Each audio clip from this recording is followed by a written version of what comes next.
Hey, Bassmaster Elite Series Pro, Destin DeMarion here with a presentation that I really enjoy fishing, whether it's for smallmouth, spotted bass, or largemouth bass. A jerkbait is almost always something that I have tied up on my deck.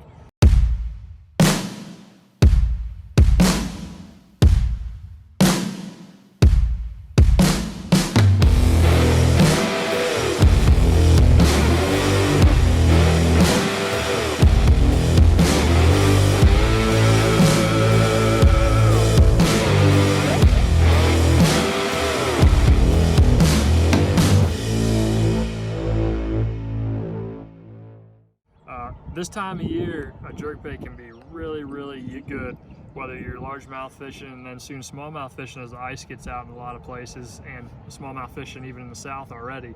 So something that I like to focus on is the cadence of the bait. And this really varies depending on the water temperature, the situations that I'm in. I like to throw a jerkbait primarily on a rod that's got a little bit of flex to it. So this one is the Icon series. It's a 6'9" medium heavy. It's actually a worm jig rod, but it's got a really nice taper to it, as you can see. So it's going to give it a little bit of delay. It gives the bait a little bit of better action, so it's not pulling it and killing that darting action with it. Because I want the bait to be just kind of darting like so. But if you've got a stiffer rod, it's going to kind of like pull it ahead like that, which is not just as natural as that darting action. And there's some things I do. I don't always want it to dart really erratically, but like most of the time, that's what I want to do with it. And it's got enough backbone, you can fight those fish. And with that flex also, it allows you to fight those fish a little better. When they come up and jump, and you got treble hooks, it's always playing with fire. So with having that flex in the rod, it helps you play those fish out too. I like to throw it on a fast gear ratio reel almost always. I'm throwing a 7 to 8 to 1 reel. This is an 8 to 1.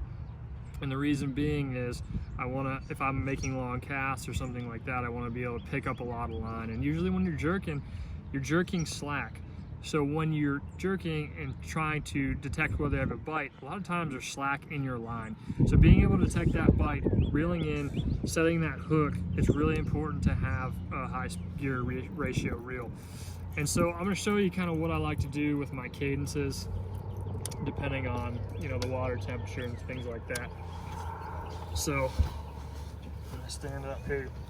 So if I'm out there in really cold water situations, I'm really making it very slow little jerks, maybe 2 little jerk. I'm barely jerking that slack, letting that bait sit there for a longer period of time. Even sometimes, here's something I do like to do, is just kind of pull it, let it sit for a while. And when they're really finicky, when they're really pressured, that pull, let sit cadence can really get you some more bites. And as the water temperature increases or the fish activity just increases, I like to have a more erratic cadence. 1, 2, 3, 1, 2, 3, 1, 2, 1, 1, 2, 1. And I kind of just keep that cadence going in my mind to keep a steady pace. And I keep track of, you know, what I'm getting bites on. So sometimes I'll vary that cadence and stuff. And sometimes I'll just work it erratically the whole time. Quick pause, erratic, quick pause. Like when you're smallmouth fishing, especially in clear water, as they get more active, sometimes that's the best way, just to kind of break up the vision of that bait, because it's a total reaction bite for them, because smallmouth are notorious for following your bait and not committing. So a lot of times by just creating a more erratic pace to it, it can get them to not be able to diagnose it as well and bite that bait a little bit better. But hopefully these tips helped you guys with some jerk baiting, because this is the time of year to do it. And get out there and have some fun.